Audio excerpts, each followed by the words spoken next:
Hello all and welcome to today's video. My name is John McFall and I want to welcome you to the McFallRI channel where I teach you how to make $25 to $30 an hour doing food delivery, and I also teach you how to make semi-passive income.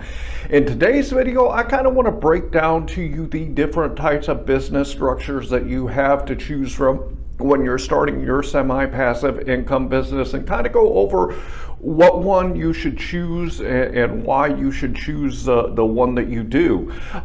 One caveat, I do want to say that I am not a tax professional and I am not a legal expert, so I want to give you some ideas and some advice, but don't take this as tax advice or legal advice. And before we get into the topic, I do want to remind you that down here in my description, I have some tools for you guys. The one I want to talk to you about today is TubeBuddy. If you have or you're getting ready to start a YouTube channel and you want to grow your views, your likes, and your subscribers, check out TubeBuddy and see how it can help you. I'm going to throw a quick video up here so you guys can check it out. Whether you're looking to improve an existing YouTube channel or you're starting out fresh, TubeBuddy can help. This Google Chrome extension is a safe, convenient way to grow your following. SEO tools help you choose keywords to maximize visibility, while analytics give you precise insights into your channel's progress. You can edit thumbnails and descriptions en masse, or post videos to your Facebook without having to leave the site. It can even audit your content to help prevent devastating demonetization. You can try TubeBuddy for free, but some features require a monthly subscription. Click the link below to learn more. I do want to say that if you grab the link down in my description, get a paid version of TubeBuddy, I do get a commission from it. But the great thing about TubeBuddy is you can start using it for absolutely free. And then as your channel grows and you get some momentum going, you can get into the paid version so that you can do more with TubeBuddy. So head down into my description, go check it out for yourself if you have or you're starting a YouTube channel. And with that, let's get into the topic. So there are three different types of businesses that you can choose to form when you're starting your semi-passive online income business. The first one is going to be a sole proprietorship. And if you're thinking about starting a business, the reason that you would want to go with a sole proprietorship is kind of the way I look at it is if you're just going to dabble. Basically what this means is if you're not going to take the business seriously and you're going to, maybe do some business things, but maybe not, and it's not something that you see that you want to grow into something substantial that is going to be something that you do for a long period of time, then just stick with a sole proprietor business. Basically, all you do when it comes to being a sole proprietor is just like working on food delivery. The companies will send you a 1099 at the end of the year. You include that as part of your income on your personal taxes, and then they just tax you through your own social security number and as a person rather than as a business. So if you're not really serious about doing a business and you don't want to grow something that's going to build over the long haul, then just go with a sole proprietorship. The one thing I do want to say is if you go with a sole proprietorship and you do any type of business stuff, the stuff that the business does and the stuff that the business is responsible for will go right back to you. You have no corporate or business protection when it comes to being a sole proprietorship. It all lands on your shoulder financially or otherwise. So this is a good idea if maybe you're just doing things like maybe selling, stuff on Craigslist or eBay or, even Facebook Marketplace. If you're just, selling things every once in a while and trying to earn a little bit of extra money that way, it might be a good idea to just stick with a sole proprietorship.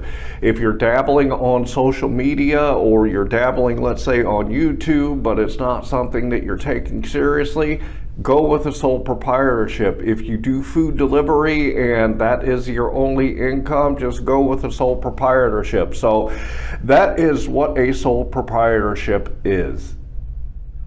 The second one I want to talk to you about is an LLC, and here's the sole proprietorship. The LLC is kind of like above, just above the sole proprietorship. The good thing about an LLC is if you start an LLC, you have some protection when it comes to your business. The things that your business does is not going to affect you on a personal level because your business is a separate entity from yourself. The LLC does have what they call pass-through income, which means that it works very similar to your sole proprietorship when it comes to taxes. There's just a little bit of extra stuff that you need to do when it comes to tax time, but your business is a completely separate entity than what your sole proprietorship would be, and they are looked at as two different types of entities when it comes to the government. The LLC, it offers you the protection of a business, but it still allows you to do taxes very easily at the end of the year. That's what McFallRI is. I started it as an LLC because I wanted to have the business protection outside of my own personal stuff. I would recommend that if you are planning on building a business that you want to hold on to for a long time and you plan on growing it to a point where it's pretty substantial as far as what you're going to do with it and the income that it's going to produce for you, I would recommend going with an LLC. It is very inexpensive to do. You get a federal ID and your state ID for the actual business, and there is a little bit of cost associated with that. However, that is about it, and it's really simple to do. And when you file your taxes at the end of the year, you do include your business, but you kind of combine the business and your personal taxes all into one because that's the way that the taxes are set up with your LLC.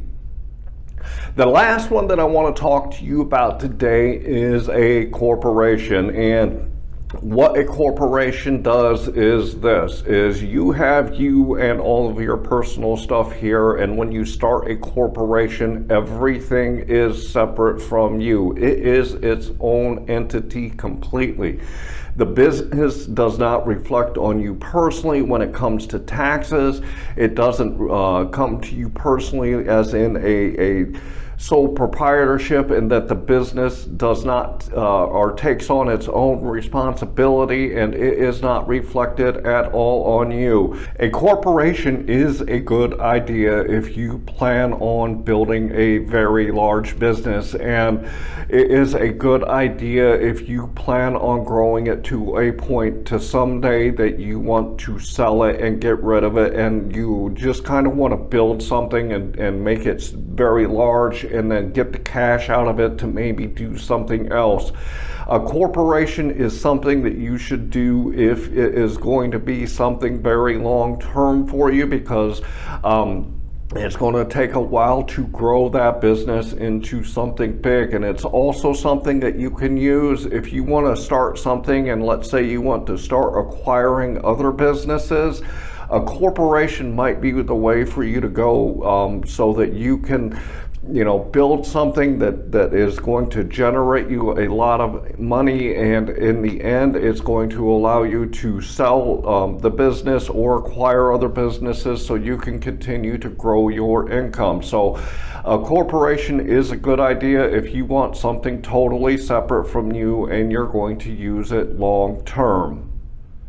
So the three different ways that you can set up your business is a sole proprietorship, LLC, and an actual corporation. And if you're not sure what you're going to do, the thing that I recommend is talk to a tax professional or talk to a legal expert to see what is best for your situation. One thing I do want to say too is that if you start out, let's say, as a sole proprietor and you just work it that way, and then in the future you decide that you want to do something more and you want to actually grow it into something more, you can apply for an LLC after you've done it for a while. It doesn't have to be right when you start it. And the same thing applies to a corporation. So if you're not really sure what to do, go to those two places, your tax expert and the legal expert, and kind of get an idea from them on what you should do. And also, if you're not sure what you want to do right now and you don't know how big and how much you want to grow it, then start out with a sole proprietorship, and then over time, when you figure out what you're really wanting to do and what you're really wanting to go with, then you can look into either an LLC or a corporation at that time. So it really depends on you, and it really depends on your situation what you should do. So I really hope that this helped you understand a little bit better the different types of businesses and what you could set up.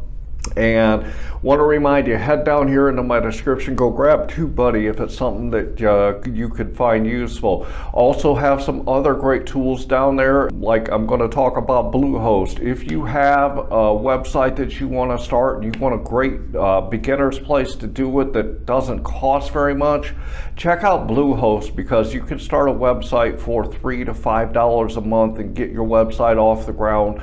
And it's a really easy one to use, a really popular one. So go down into my description, check out Bluehost if that's something that could help you. Also would like to ask you to subscribe to my channel and like this video. And finally, I want to say I hope that you are out there getting the money that you and your family deserve. And with that, I want to say thanks.